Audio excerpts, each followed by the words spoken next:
The gunshot echoed across the prairie like thunder, startling Madeline Chambers from her desperate attempts to pack what little remained of her life into a weathered carpet bag. She froze, listening to the commotion outside the small room she'd rented above the saloon in Willow Creek, Wyoming Territory, 1876. Shouts rose, then faded as boots pounded away down the dusty street. Madeline knew it was time to leave, not because of the gunfight, which was common enough in this frontier town, but because of what awaited her if she stayed. The June sun hung mercilessly overhead as Madeline slipped out the back way, clutching her bag to her chest. 22 years old and utterly alone, she had arrived in Willow Creek just 3 months ago with dreams as vast as the Wyoming skies, only to watch them crumble into dust. She had lost her position as a teacher at the town's small schoolhouse after refusing the advances of Gilbert Hodges, the married town councilman who had hired her.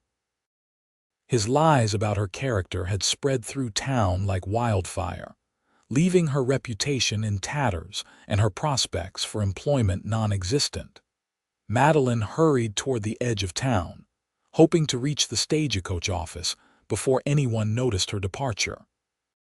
Her heart hammered in her chest as she passed the saloon, the general store, the blacksmith places that had once represented possibility and now only reminded her of failure. She turned a corner and ducked behind Thornton's trading post, seeking a moment to catch her breath and compose herself before continuing her journey. The weight of everything, the injustice, the loss, the uncertainty of her future suddenly crashed down upon her. Madeline sank to her knees behind the trading post, her face buried in her hands as the tears came, hot and unstoppable. Her shoulders shook with sobs she could no longer contain, the sounds muffled against her palms as she tried desperately to hold herself together. "Madam, are you hurt?"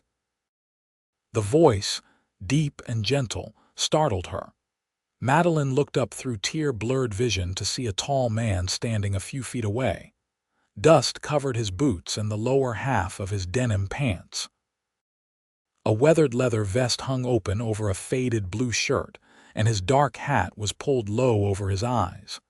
A cowboy, by the look of him, with a concerned expression on his sun-bronzed face. "I'm fine," she managed, hastily wiping her tears. "Please just leave me be." Instead of leaving, the man approached slowly, as if giving her time to object again. He crouched down before her, still maintaining a respectful distance. "Don't look fine to me," he said softly. "Seems to me like whatever's troubling you is mighty heavy to carry alone." Something in his tone, the absence of judgment or pity, broke through Madeline's defenses. Fresh tears welled in her eyes. "I have a stagecoach to catch," she whispered, trying to stand. "Stage to Cheyenne don't leave for another 2 hours," he said, offering his hand. "I'm Adam Rutledge." Madeline hesitated before taking his hand. "Madeline Chambers." Adam nodded, helping her to her feet but not letting go immediately. His hand was calloused but warm around hers. "Miss Chambers, I don't mean to pry, but no one should be left alone feeling like this. Would you allow me to sit with you a while?" Madeline wanted to refuse, to pull away and run. She'd trusted too easily in this town already. But something about Adam Rutledge's steady gaze made her pause. He wasn't looking at her with the predatory interest she'd grown to fear, nor with the scorn she'd endured these past weeks. "I don't need charity," she said firmly, despite the tremble in her voice. "Not offering any," Adam replied. "Just a moment of quiet company in a world that can be mighty loud sometimes." Madeline found herself nodding. Adam led her to a wooden bench at the side of the trading post, partially shielded from the main street by stacked crates and barrels. He sat beside her, not too close, and waited. The minutes stretched between them, filled only with the distant sounds of the town horse's hooves on packed dirt, the blacksmith's hammer, children's laughter from somewhere down the street. Madeline's tears gradually subsided, her breathing steadied. The simple act of sitting in silence with this stranger somehow eased the tightness in her chest. "I lost my position," she finally said, her voice barely audible. "The town thinks I'm not respectable." Adam didn't immediately respond, and when Madeline glanced at him, she found his gaze fixed straight ahead, his jaw tight. "This town's got a habit of judging folks without knowing the full story," he said eventually. "You don't even know me," Madeline pointed out. "No," Adam agreed. "But I know Gilbert Hodges, and I've seen this happen before." Madeline's breath caught. "You know about. Rumors travel fast in small towns. Some folks believe him, some don't." He turned to look at her directly. "I make up my own mind about people." For the first time in weeks, Madeline felt a small spark of hope. Someone believed her, or at least didn't immediately condemn her. "Where are you headed?" Adam asked after another moment.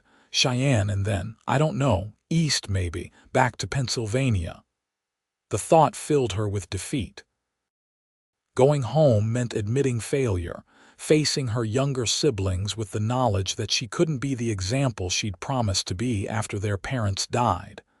Adam nodded thoughtfully. "Got family there, a brother and 2 sisters. They're counting on me." Madeline's voice broke again. "I was supposed to establish myself here, send for them once I had saved enough." "Plans don't always work out the way we hope," Adam said quietly, and something in his tone suggested he knew this truth intimately. A commotion from the main street drew their attention. Madeline tensed at the sound of Gilbert Hodges' voice, loud and slurred, likely coming from the direction of the saloon. "He's looking for me," she whispered, panic rising in her throat. "He said he'd make sure I couldn't find work anywhere in the territory." Adam stood, his posture suddenly protective. "Stay here," he said firmly. "I'll make sure he moves on." Before Madeline could protest, Adam walked around the corner of the trading post. She couldn't see what happened, but she heard Adam's calm voice, then Hodges' belligerent response, followed by another man joining the conversation. The voices grew more distant, and after what felt like an eternity, Adam returned. "He's gone to the saloon," Adam said. "But it might not be safe for you to wait for the stage in town." Madeline felt the crushing weight of reality. "I have nowhere else to go." Adam considered her for a long moment. "I have a proposition for you, Miss Chambers. It's not charity but a fair exchange." He gestured to the trading post behind them. "My brother owns this place.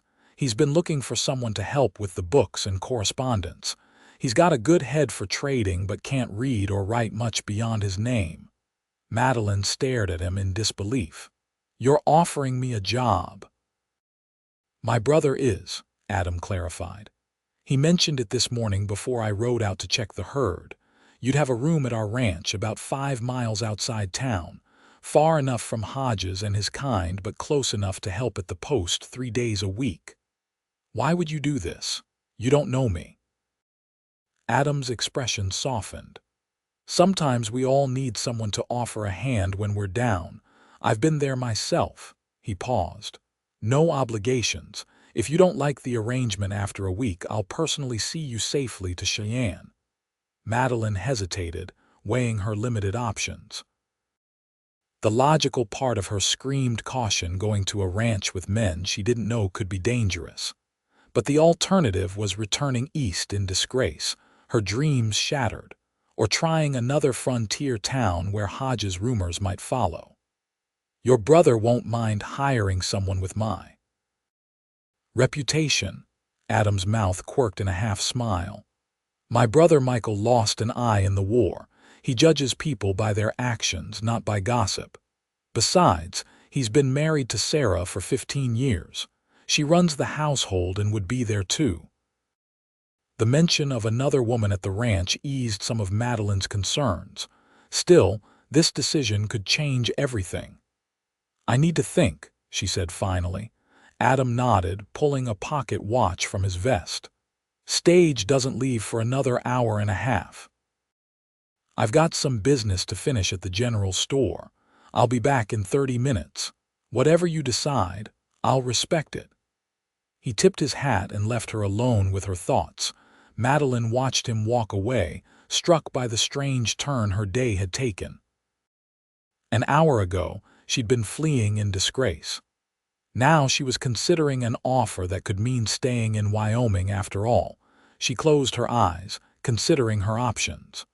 The Rutledge Ranch might be her only chance to salvage her plans. If it proved unsafe or unsuitable, she could still leave. But if it offered the fresh start she desperately needed. When Adam returned exactly 30 minutes later, Madeline had made her decision. "I accept your brother's offer," she said, standing to meet him, "on a trial basis." Adam's face broke into a genuine smile that transformed his features, softening the weathered lines around his eyes. "Michael will be pleased. He's waiting with the wagon." He gestured toward the end of the street. "Shall we?" Madeline picked up her carpet bag, took a deep breath, and nodded. As they walked side by side toward the waiting wagon, she couldn't help wondering if she was making a terrible mistake or taking the first step toward salvation. Michael Rutledge proved to be nothing like Madeline had imagined. The bearded man who greeted her from the wagon seat had a patch over his left eye, but his remaining eye held a kindness that immediately put her at ease. He shook her hand firmly when Adam introduced them. "Adam tells me you're good with figures and writing," Michael said. "That true?" "Yes, sir. I was trained as a teacher." Michael nodded approvingly. "Then you're already more qualified than anyone else in Willow Creek. Welcome aboard, Miss Chambers." The simple acceptance in his voice nearly brought tears to Madeline's eyes again. Adam helped her into the wagon, his hand steady under her elbow before climbing up beside her. The bench seat was narrow, forcing the three of them to sit close together, but neither man made her feel uncomfortable about the proximity. As the wagon pulled away from town, Madeline felt Gilbert Hodges' malevolent influence receding with each turn of the wheels. She didn't know what awaited her at the Rutledge Ranch, but for the first time in weeks, she allowed herself to hope. The journey to the ranch took nearly an hour, the wagon bumping over rutted trails that wound through rolling grassland dotted with sagebrush. Michael drove while Adam pointed out landmarks, a distant line of trees marking a creek, a rocky outcropping where eagles nested, the sprawling expanse of land where the Rutledge cattle grazed. As they crested a gentle hill, the ranch came into view in the valley below. A substantial log house formed the center of the property, with a large barn, corrals, and several outbuildings arranged nearby. A vegetable garden flourished beside the house, and smoke curled invitingly from the stone chimney. "It's not fancy," Adam said, watching her reaction, "but it's home." "It's beautiful," Madeline replied honestly. After the cramped room above the saloon, the ranch looked like paradise. Sarah Rutledge emerged from the house as they pulled up, wiping her hands on her apron. She was a sturdy woman with laugh lines around her eyes and graying hair pulled back in a practical bun. Her welcoming smile immediately eased more of Madeline's apprehension. "So you're our new bookkeeper," Sarah exclaimed, helping Madeline down from the wagon.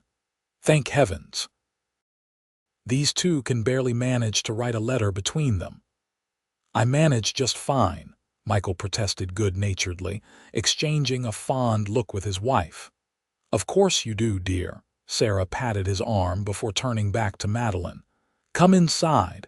You must be exhausted after everything." Madeline wondered exactly how much Sarah knew about everything, but the woman's manner was so genuine that she couldn't feel uneasy. Adam caught her eye as Sarah led her toward the house. "You're in good hands," he said quietly. "Sarah's been like a mother to me since our parents passed." The house was larger than it appeared from outside, with a spacious main room dominated by a stone fireplace. Simple but comfortable furniture filled the space, and colorful quilts added warmth to the wooden walls. Sarah showed Madeline to a small but clean bedroom at the back of the house. "This was meant to be for children," Sarah explained with a trace of old sadness, "but God had other plans for us. It'll serve you well, though." The room contained a narrow bed with a patchwork quilt, a small dresser, and a washstand. A window overlooked the garden, and beyond it, the vast Wyoming landscape stretching to the distant mountains. "It's perfect," Madeline said sincerely. "Thank you for opening your home to me." Sarah squeezed her hand. "Adam told us what happened in town, not everything, just enough." "You're safe here, child." The simple statement nearly undid Madeline's composure again. She blinked back tears as Sarah continued. "Rest now. Dinner's in 2 hours. The washroom's down the hall if you want to freshen up." Left alone, Madeline sank onto the bed, overwhelmed by the day's dramatic turn. She'd woken that morning prepared to flee in disgrace. Now she sat in a cozy bedroom with a job and protectors who believed in her innocence. And then there was Adam Rutledge, the cowboy who'd found her weeping and held the space for her hurt to ease, who'd seen her vulnerability and responded with kindness rather than exploitation. Something about his steady presence resonated with her in a way she couldn't quite define. Madeline shook her head, dismissing the thought. She was here for work, for safety, for a chance to rebuild her plans. Nothing more. After washing away the dust of travel and changing into her cleanest dress, Madeline joined the Rutledges for dinner. The meal was simple but abundant: roast beef, potatoes, fresh bread, and garden vegetables. 2 ranch hands, introduced as Pete and Jasper, joined them, treating Madeline with polite respect.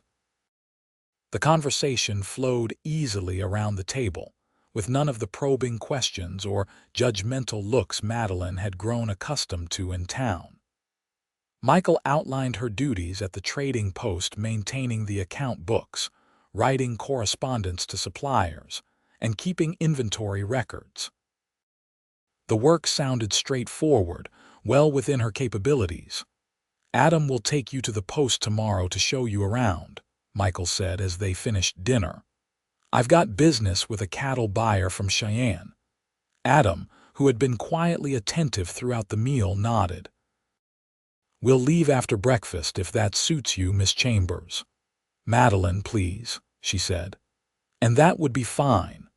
Later, as Sarah showed her how to operate the pump in the washroom so she could prepare for bed, Madeline found the courage to ask the question that had been on her mind. "Sarah, why did Adam help me today? He could have just walked past." Sarah's expression softened. "That's not who Adam is. He sees people's pain because he's known his own." She paused, considering her next words. "Adam came to us when he was 17 after the war. His parents died while he was fighting, and he had nowhere to go. Michael found him half-starved, working for next to nothing at a ranch where the owner treated him like dirt. So he understands what it's like to need help," Madeline said quietly. "Yes. And he's been paying that kindness forward ever since." Sarah patted Madeline's shoulder. "Get some rest, dear. Tomorrow's a new beginning." That night, in the unfamiliar bed, Madeline listened to the sound of the wind across the prairie and the occasional low of cattle in the distance. For the first time in weeks, she slept without fear. The following morning, Madeline rose early, determined to prove her worth to the Rutledges. She found Sarah already in the kitchen, preparing breakfast. The older woman welcomed her help, and together they set out a meal of eggs, bacon, and biscuits as the men came in from their early chores. Adam entered last, his hair damp from washing, his shirt clean but well worn. He smiled when he saw Madeline, the gesture lighting his eyes in a way that made her heart beat a little faster. "Sleep well?" he asked, taking the seat across from her. Better than I have in weeks, she admitted. Breakfast was a lively affair, with plans for the day discussed around mouthfuls of food. When the meal ended, Michael and the ranch hands departed for their various tasks, while Sarah began clearing the table. "Let me help," Madeline offered. "Nonsense," Sarah replied firmly. "You've got work to do. Adam's waiting, and the books at the trading post won't organize themselves." Adam stood by the door, hat in hand. "The bugboard's ready whenever you are, Madeline." The ride to town was different from the previous day's journey. With just the two of them, the conversation flowed more easily. Adam pointed out features of the landscape, told stories about the ranch's history, and asked thoughtful questions about Madeline's background. She found herself sharing more than she'd intended about her childhood in Pennsylvania, her parents' deaths from influenza 3 years earlier, her determination to make a better life for her siblings. "Teaching was my way out," she explained. "When I saw the advertisement for Willow Creek, it seemed perfect, far enough for a fresh start but with the promise of stability." "And then Hodges happened," Adam said, his voice hardening. Madeline nodded, her hands twisting in her lap. "He hired me, showed me around town, was so kind at first. Then the gift started, the comments, the touches that lingered too long." She swallowed hard. "When I refused him outright, he became vicious, told everyone I'd tried to seduce him, that I was morally unfit to teach their children." Adam's knuckles whitened on the reins. "Hodges has done this before. The last teacher left town in the middle of the night. Why does no one stop him? He's got money, connections with the railroad. The town needs him more than it needs justice, apparently." Adam's expression darkened. "At least, that's what the mayor believes." They fell silent as the town came into view. Madeline tensed involuntarily. "We won't be here long," Adam assured her. "And Michael's made it clear at the trading post that you're under our protection." The morning passed quickly as Adam showed Madeline the trading post's operations. The building was larger than it appeared from outside, with the front section devoted to retail goods, and a back room filled with supplies, ledgers, and correspondence waiting to be addressed. The current state of the books was chaotic at best, with entries scrawled in different handwritings, numbers crossed out and rewritten, and invoices stuffed haphazardly between pages. "It's a mess," Adam acknowledged, rubbing the back of his neck. "Michael's been trying his best, but—" "I can fix this," Madeline said confidently, already formulating a system in her mind. "It will take time, but I can make it work." Adam's relief was palpable. "I never doubted it." They worked side by side through the morning, Madeline organizing while Adam tended to customers and explained the trading post's operation. By noon, she had a clear understanding of her tasks and had already begun creating a new ledger system. "You're a natural at this," Adam commented as they prepared to break for lunch. "I enjoy creating order from chaos," Madeline replied. "It's satisfying to see everything in its proper place." Adam was about to respond when the trading post door swung open. Gilbert Hodges stood in the doorway, his bulky frame blocking the light. His eyes narrowed when he spotted Madeline. "So the rumors are true," he said, his voice carrying the slur of midday whiskey. "The Rutledges have taken in the schoolmarm." He stepped forward, ignoring Adam. "Found yourself new protectors, have you? Spreading your favors more widely now." Before Madeline could respond, Adam moved between them, his stance casual but unmistakably protective. "You're not welcome here, Hodges," he said, his voice level but cold. "Michael's made that clear." Hodges sneered. "Your brother can't afford to turn away business, not with what he owes the bank. That's between Michael and the bank. Now I suggest you leave before this gets unpleasant." For a tense moment, Hodges seemed ready to escalate the confrontation. Then, with a contemptuous glance at Madeline, he backed toward the door. "You've ruined yourself, girl," he spat. "No decent man will have you now." After he left, Madeline realized she was shaking. Adam gently guided her to a chair behind the counter. "I'm sorry," he said. "I should have expected he might come by." Madeline took a deep breath, steadying herself. "It's not your fault, and I won't let him drive me away again." Adam studied her for a moment, a new respect in his eyes. "You're stronger than you look, Madeline Chambers." "I've had to be," she replied simply. They finished the day without further incident, returning to the ranch as the sun began its descent toward the western horizon. Madeline felt a curious mixture of exhaustion and exhilaration. Despite Hodge's intrusion, she'd accomplished more than she'd expected, laying the groundwork for bringing the trading post's records into proper order. Over the next 2 weeks, Madeline settled into a rhythm at the Rutledge ranch. 3 days a week, Adam would drive her to the trading post, where she gradually transformed the chaotic bookkeeping into an efficient system. On other days, she helped Sarah with household tasks and began teaching Pete, one of the ranch hands, to read. Gilbert Hodges made no further appearances at the trading post, though Madeline occasionally glimpsed him on the street and felt his malevolent gaze following her. The protection of the Rutledge name, however, seemed to keep him at bay. As June gave way to July, Madeline found herself increasingly drawn to Adam. He was unlike any man she'd known, quiet but not withdrawn, strong but never intimidating, respectful without being distant. On their rides to and from town, their conversations ranged from books they'd read to dreams they harbored. "I always wanted to see the ocean," Madeline confessed one evening as they returned to the ranch, the setting sun painting the sky in brilliant oranges and pinks. "Is it as vast as they say?" "Vaster," Adam replied. "I saw it once before the war, went to Boston with my father to deliver horses. The Atlantic stretched beyond sight like the prairie, but always moving, always changing." He glanced at her. "You'll see it someday."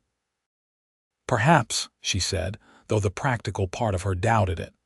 Her duty to her siblings would likely keep her tethered to the West, where opportunities for making a living were greater. Adam seemed to read her thoughts. "Your brother and sisters, they'll be grown soon. You won't always have to carry the weight of their care alone." "They're all I have," Madeline said softly. "Since our parents died, I've been mother and father to them. It's a responsibility I can't set aside." "You could share it," Adam suggested, his eyes fixed on the horizon. "With the right partner." The implication hung in the air between them, neither acknowledging it directly but both aware of its presence. Madeline's heart beat faster, but she remained silent, uncertain how to respond to the possibility Adam had raised. When they reached the ranch, Sarah met them at the door, her expression both excited and concerned. "A telegram came for you, Madeline," she said, holding out a yellow paper. "Michael brought it from town."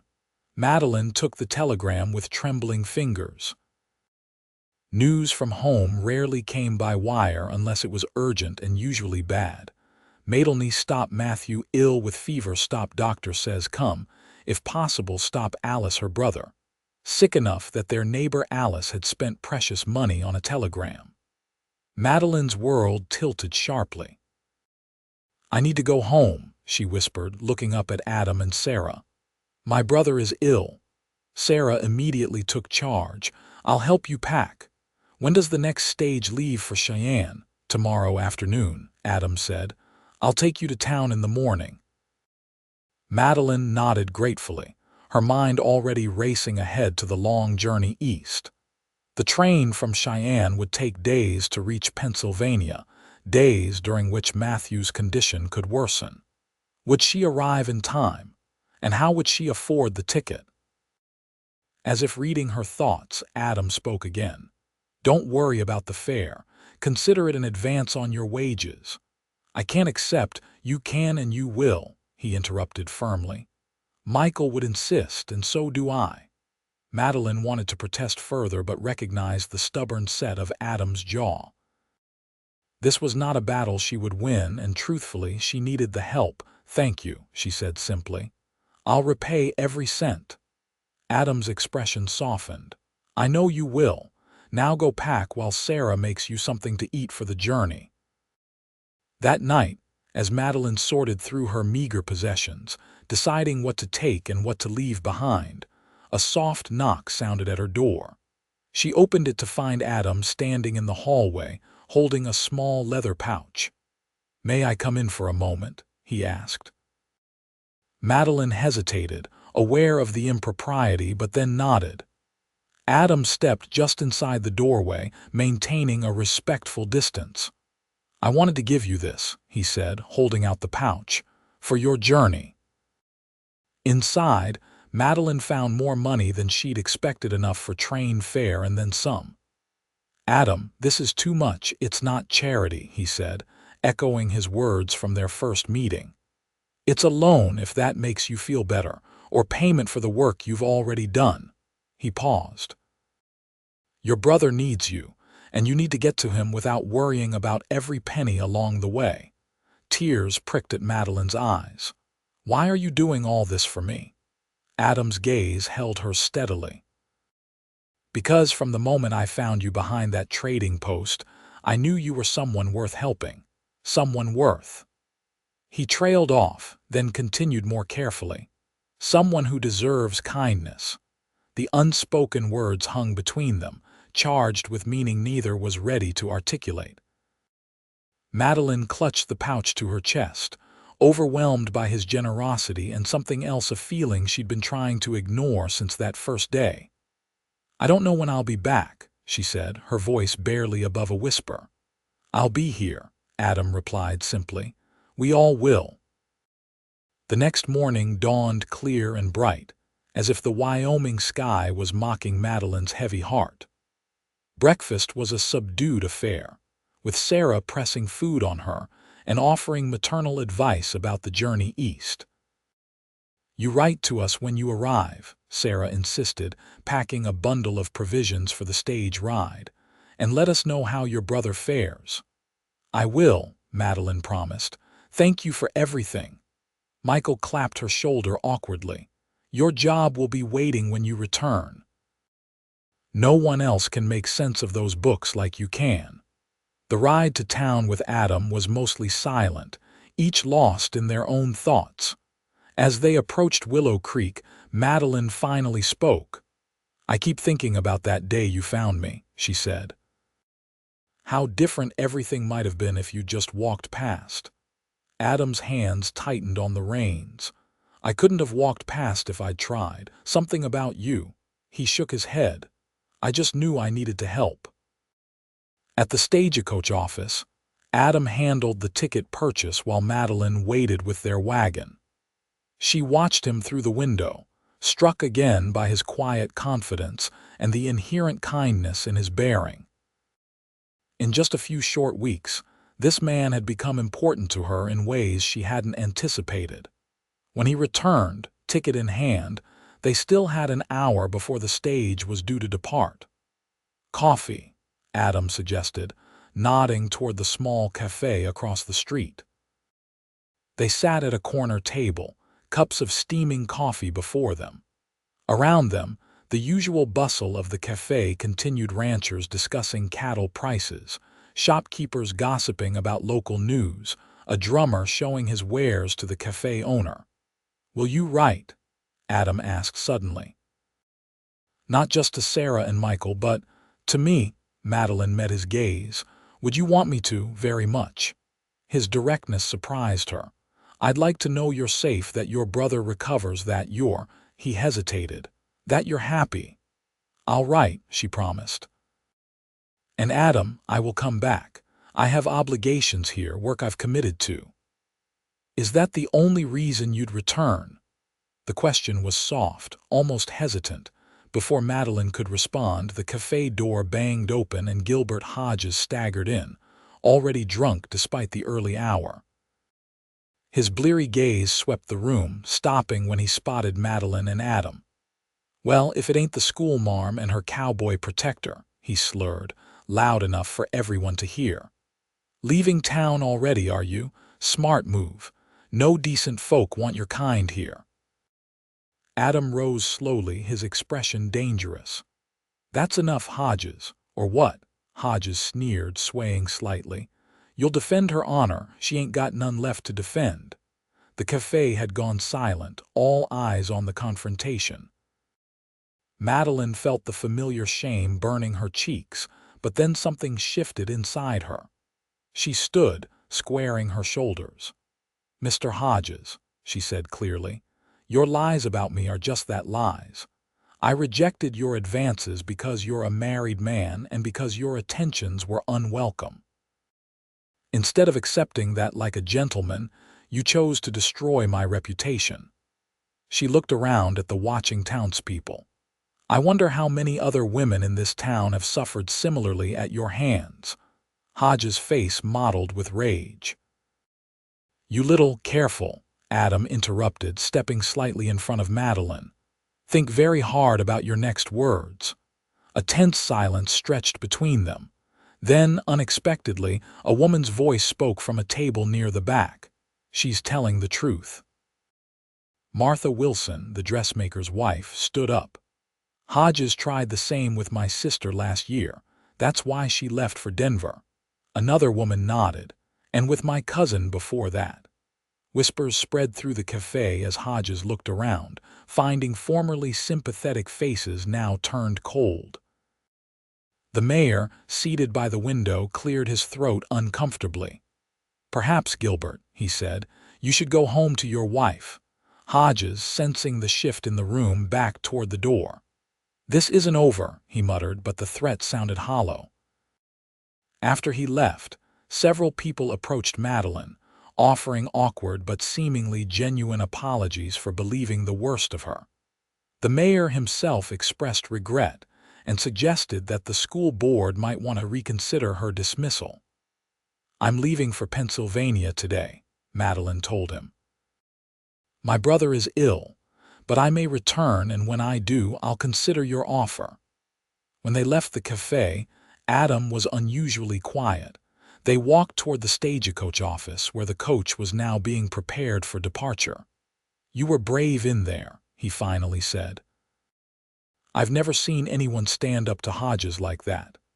"I surprised myself," Madeline admitted, "but I'm tired of letting his lies define me." Adam stopped walking and turned to face her. "Madeline, I need to say something before you leave." His expression was earnest, vulnerable in a way she hadn't seen before. "These past weeks, getting to know you, I've come to care for you, more than I expected, more than might be wise given the circumstances." Madeline's heart raced. "Adam, I'm not asking for promises," he continued quickly. "You have your family to think about, your brother's health, but I want you to know that if you decide to come back, I'll be waiting, however long it takes." The stagecoach driver called for passengers to board. Madeline looked from the waiting coach to Adam's face, torn between duty to her family and the unexpected feelings this man had awakened in her. "I will come back," she said firmly. "I don't know when, but I will, and Adam." She gathered her courage. "I've come to care for you too." For a moment it seemed he might kiss her. Instead, Adam took her hand and pressed it gently between both of his. "Safe journey, Madeline Chambers. Right when you can." With a final squeeze of his hands, Madeline turned and boarded the stagecoach. As it pulled away from Willow Creek, she watched through the window as Adam's figure grew smaller, until he was just a silhouette against the Wyoming sky. The journey east was long and wearying.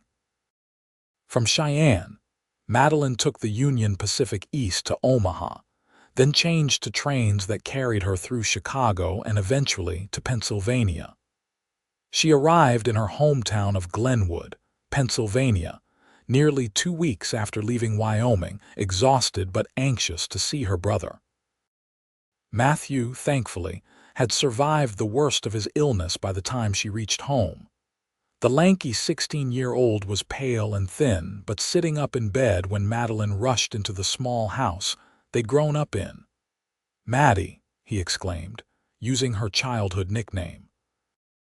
"You didn't have to come all this way." Madeline embraced him carefully, fighting tears of relief. "Of course I did. You're my brother." Her sisters, Alice and Mary, 14 and 12 respectively, clung to her with unabashed joy. The neighbor who'd sent the telegram, also named Alice, had been caring for them during Matthew's illness and greeted Madeline with evident relief. "It was typhoid," Alice explained later, when the children were asleep. "The doctor wasn't sure he'd pull through. 3 others in town died from it." "Thank you for sending for me," Madeline said, squeezing the older woman's hand, "and for looking after them. They're good children, but they need their sister." Alice hesitated. "Will you be staying now?" It was the question Madeline had been asking herself throughout the journey east. Her original plan had been to establish herself in Wyoming, then send for her siblings. But Matthew's illness had shown how vulnerable they were without her. "I don't know," she admitted. "I have connections in Wyoming, work waiting for me." "Just work?" Alice asked shrewdly. Madeline thought of Adam, his steady presence, his quiet strength, the way his rare smiles transformed his face. "Perhaps more than work," she acknowledged. In the weeks that followed, as Matthew regained his strength, Madeline wrote letters to Sarah and Michael, thanking them for their kindness and updating them on her situation, and to Adam. The letters to Adam were harder to write, balancing between propriety and the growing feelings she couldn't deny. His replies came regularly, carried across the country by the same trains that had brought her home. He wrote of the ranch, of the trading post where her organizational system was proving invaluable, of small moments that made her feel connected to the life she'd left behind. Between the lines, she read his longing, matching her own. By August, Matthew was well enough to return to his apprenticeship with the local carpenter. Madeline found temporary work teaching summer lessons to several local children, but the position wouldn't last beyond September. The question of their future loomed larger each day. "Why don't you tell me about Wyoming?" Matthew asked one evening as they sat on the porch, watching the fireflies rise from the garden.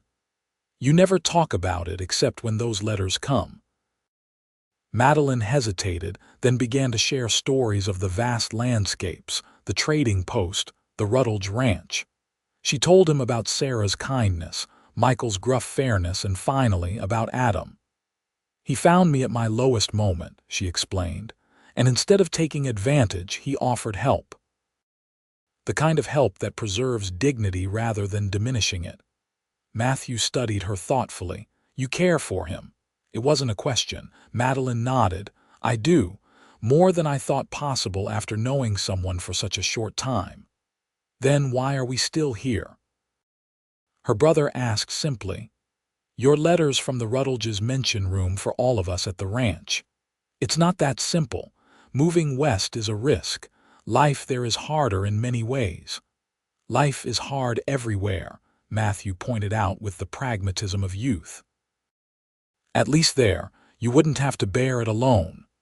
His words echoed in her mind as she lay awake that night. The truth was, she missed Wyoming, the openness of the land, the clarity of the air, the sense of possibility that permeated the frontier. And she missed Adam with an ache that grew rather than diminished with time. The next morning, Madeline made a decision. She gathered her siblings in the small parlor of their childhood home. "I want to discuss our future," she began. "As you know, my position here ends soon. I've been offered work back in Wyoming, and the Rutledges have space for all of us at their ranch." She looked at each of them in turn. "It would mean leaving everything you know, starting fresh in a place very different from here, but it might also offer opportunities we don't have in Glenwood." Would we live at the Cowboy's ranch? Mary asked, her eyes wide. At 12, she'd become enthralled with Madeline's carefully edited stories of the West. For a time, yes. Eventually, if things go well, we might have a place of our own. I want to go, Alice declared immediately.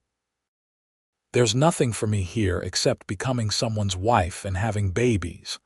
Matthew nodded his agreement. I can apprentice with a carpenter anywhere, and Mary can continue her schooling in Wyoming just as well as here. Madeline looked at her siblings in surprise. She'd expected resistance, questions, fears. Instead, she found eager anticipation. Are you all certain? The journey is long and life there won't be easy. We're certain, Matthew said, speaking for all of them. Besides, don't you want to see your cowboy again? Madeline felt her cheeks warm. He's not my cowboy. But he could be, Alice said with the romantic certainty of 14. The way you smile when his letters arrive, it's like sunshine after rain. 2 days later, Madeline sent a telegram to the Rutledge ranch. Returning with siblings, stop arrive September 15, stop Madeline. The response came the following day. We will be waiting, stop, safe journey, stop Adam. Throughout the preparations for their departure, selling what little furniture they owned, packing their clothes and keepsakes, saying goodbye to neighbors who'd known them all their lives, Madeline felt a growing sense of rightness about their decision. Glenwood held too many memories of loss, too few prospects for the future. Wyoming, with its vast skies and open possibilities, called to her in a way she couldn't ignore. The journey west was different with 3 excited youngsters in tow. Matthew took responsibility for their baggage. Alice kept track of tickets and connections, and Mary charmed fellow passengers with her endless questions about life in the West. Madeline watched them with pride, seeing their parents' resilience reflected in each of them. As the train crossed the Mississippi, then the Missouri, as the landscape changed from rolling farmland to the vast prairie, Madeline felt her heart lightening. When they finally reached Cheyenne, Wyoming territory, on September 14, 1876, she could barely contain her anticipation. One more day, one more stagecoach ride, and they would reach Willow Creek. The stagecoach arrived in Willow Creek just after noon the following day. Madeline scanned the street anxiously as they disembarked, her siblings clustered around her, wide-eyed at their new surroundings. And then she saw him. Adam stood beside a wagon at the end of the street, watching the stage's arrival. Even at a distance, Madeline could see the tension in his posture, the way he searched the faces of the arriving passengers. When their eyes met, everything around them seemed to fade. Adam started forward, then checked himself, approaching with measured steps that belied the emotion Madeline could read in his expression. "Madeline," he said when he reached them, his voice rough with feeling. "Welcome back." "Adam," she replied, suddenly shy in the face of his intense gaze. "These are my siblings Matthew, Alice, and Mary." Adam tore his attention from Madeline to greet each of them warmly. Matthew, nearly as tall as Adam himself, shook hands firmly. Alice blushed when Adam tipped his hat to her, and Mary peppered him immediately with questions about the ranch, horses, and whether there were real Indians nearby. "Mary," Madeline admonished, but Adam laughed. "It's fine." "Yes, there are Shoshone and sometimes Arapaho in the territory, though they mostly keep to themselves these days." He looked back at Madeline. "The wagon's ready. Sarah's been cooking since dawn, preparing a welcome feast." As they loaded their trunks and bags into the wagon, Madeline noticed subtle changes in Adam. He seemed more confident, his movements more decisive. A new scar marked his forearm, and his skin was darker from the summer sun. But his eyes were the same, warm, steady, revealing more than perhaps he intended when they rested on her. The ride to the ranch gave the children their first true taste of Wyoming's vastness. Mary and Alice exclaimed over the distant mountains, while Matthew questioned Adam about the cattle business, ranching techniques, and the various skills required for survival in the West. "You'll learn it all," Adam assured him. "Michael's always saying we need more hands around the place." "And I can work at the trading post with Madeline?" Alice asked eagerly. "If that's what you want," Adam agreed. "Though Sarah's been hoping for help with her garden and preserving, says she's getting too old to do it all herself." "I could do both," Alice offered. "I like gardening and numbers." Madeline watched the easy rapport developing between her siblings and Adam, a warmth spreading through her chest. They were accepting him already, incorporating him into their vision of their new life. When the ranch came into view, the children's excitement reached new heights. Mary bounced on the seat, pointing out every detail. As they pulled up to the house, Sarah burst through the door, wiping her hands on her apron just as she had the first time Madeline arrived. "They're here," she called over her shoulder, presumably to Michael inside. "Oh, look at you all. Come in, come in. You must be exhausted from your journey." The next hours passed in a whirlwind of introductions, tours of the ranch, a sumptuous dinner, and endless questions from both sides. Michael, gruff but kind, took an immediate liking to Matthew and offered to show him the carpentry shop where he worked on furniture during the winter months. Sarah fussed over all three children, clearly delighted to have young people in the house again. It was late evening before Madeline found herself alone with Adam. The children had been settled in rooms, Matthew in a converted storage space off the kitchen, the girls sharing the room Madeline had occupied before. Madeline would stay in a small room adjacent to Sarah and Michael's, previously used for sewing and mending.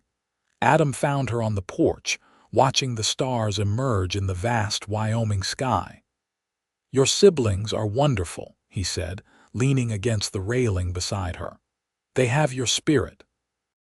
"They've adapted more quickly than I expected," Madeline admitted. "I was worried they'd be overwhelmed. Children are resilient, and they trust your judgment."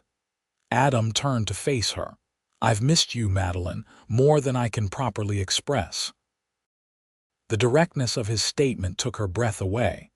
"I've missed you too," she replied softly. "Your letters, they kept me going, but they weren't enough."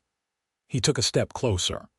"I need to know if you came back for the job for your siblings' opportunities, or if there was another reason." Madeline met his gaze steadily. "All of those reasons matter. But yes, Adam, you were a significant part of my decision to return." The tension in his shoulders eased slightly. "When you left, I realized something. I've spent years building this life, working the ranch, helping Michael with the trading post, making a place for myself here. But until I met you, I never understood what was missing." "And what was that?" Madeline asked, her heart racing. "Someone to share it with. Someone who sees the world the way I do, as full of possibilities rather than limitations." He reached for her hand, his touch gentle. "I know it's soon. You've only just arrived and you have your siblings to settle, but I want you to know my feelings haven't changed. If anything, they've grown stronger in your absence." Madeline looked down at their joined hands, then back up at Adam's face, illuminated in the soft glow from the house windows.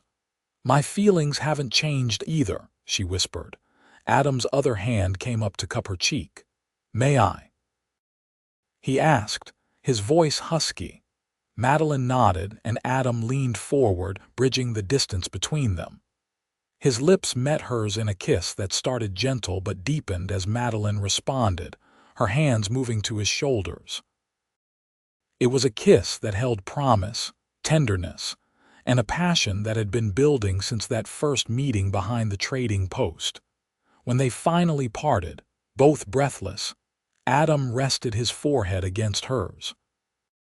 "I think I've been waiting to do that since I found you crying behind Thornton's," he admitted. Madeline smiled. "I think perhaps I've been waiting too." The autumn of 1876 passed in a blur of activity as the Chambers siblings settled into life at the Rutledge ranch. Matthew thrived under Michael's tutelage, learning carpentry skills that complemented his previous training.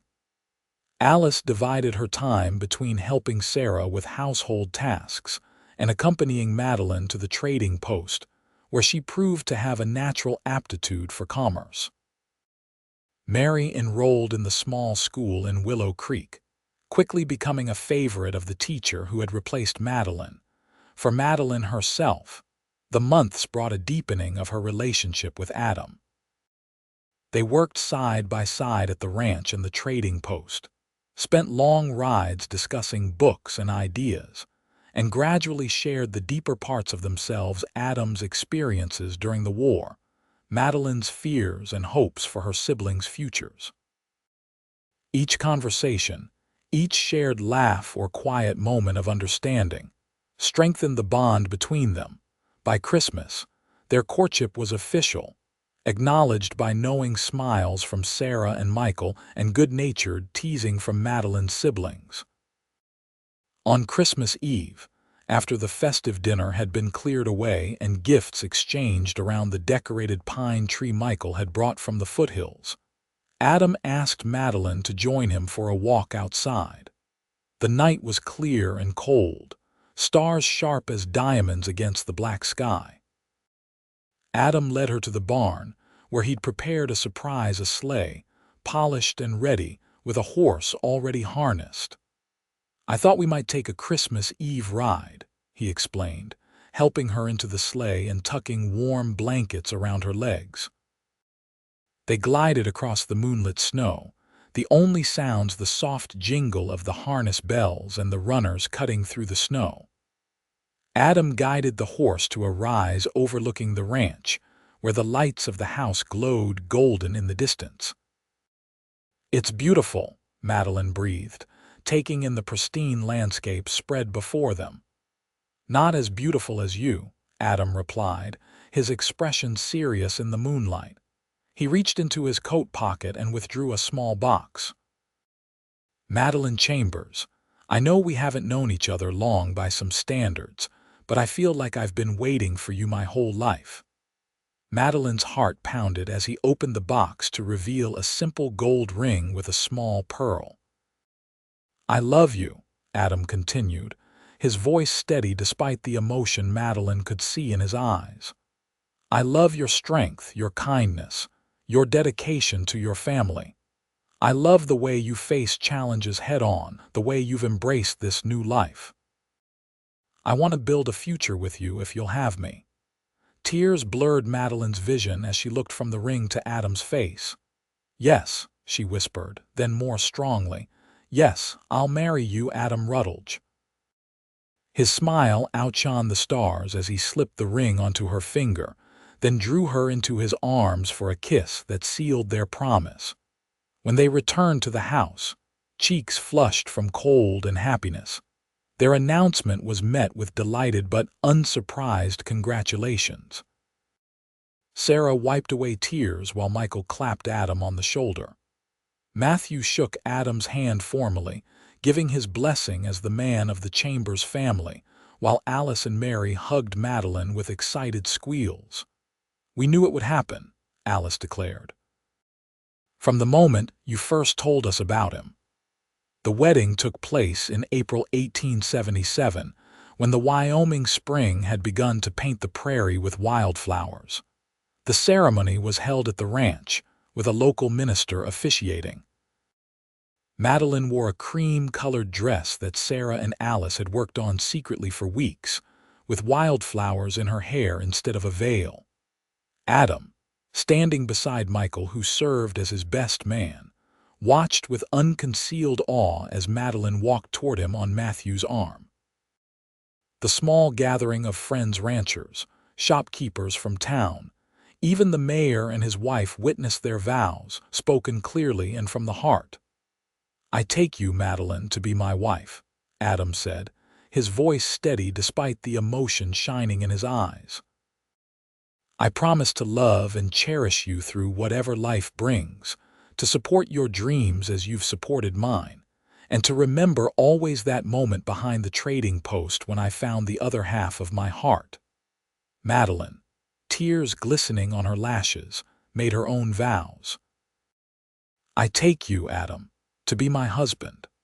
I promise to stand by your side through joy and sorrow, to build a home with you filled with love and understanding, and to thank God every day for leading me to Wyoming and to you. The celebration afterward lasted well into the evening, with dancing in the barn cleared for the occasion, food prepared by Sarah and neighboring ranch wives, and music provided by a fiddler from town. As lanterns glowed against the gathering dusk, Adam led Madeline away from the festivities to a surprise he'd been preparing for months. A short ride from the main ranch house stood a new cabin, smaller than the Rutledge home but solidly built, with a covered porch and curtains at the windows. "Our home," Adam said simply as he lifted Madeline from the wagon. "If you like it." Madeline stood speechless, taking in the cabin that represented so much more than shelter. It was Adam's promise made tangible, their future given physical form. "Michael helped with the heavy work," Adam explained as he led her inside. "Matthew, too. The furniture is Michael's craftsmanship, and Sarah and your sisters made the curtains and quilts." The interior was simple but welcoming: a main room with a stone fireplace, a kitchen area with a new cook stove, and 2 bedrooms. Every detail showed careful thought, from the bookshelves built beside the fireplace to the rocking chair placed to catch the morning light. "It's perfect," Madeline whispered, turning to embrace her new husband. "Absolutely perfect." Later that night, as they lay together in their new home, the sounds of the celebration still faintly audible in the distance, Madeline reflected on the journey that had brought her to this moment. From despair behind a trading post to happiness beyond anything she'd imagined possible, all because Adam Rutledge had seen her pain and offered comfort without expectation. "What are you thinking?" Adam asked, his fingers tracing gentle patterns on her bare shoulder. "I'm thinking about that day we met," Madeline replied, "how close I came to leaving Wyoming forever." Adam pulled her closer. "I'm grateful every day that you stayed, that you came back. As am I." She rested her head on his chest, listening to the steady beat of his heart. "Do you believe in fate, Adam? That some things are meant to be?" He was quiet for a moment, considering. "I believe that life offers chances, moments where paths can change if we're brave enough to take them. Finding you that day was one of those moments." "For me too," Madeline murmured, sleep beginning to claim her. "For me too." The years that followed brought changes both expected and surprising. Madeline and Adam continued working at the trading post, eventually buying a half interest from Michael when his eyesight began to fail. Matthew completed his carpentry apprenticeship and opened a small shop in Willow Creek, building a reputation for quality work that drew customers from as far as Cheyenne. Alice, to everyone's surprise, fell in love with and married the son of a neighboring rancher, moving to his family's property but remaining close enough for regular visits. Mary, the youngest, showed a remarkable aptitude for learning and eventually left for Denver to attend a teacher's college, returning to Wyoming with her education and determination to improve the frontier schools.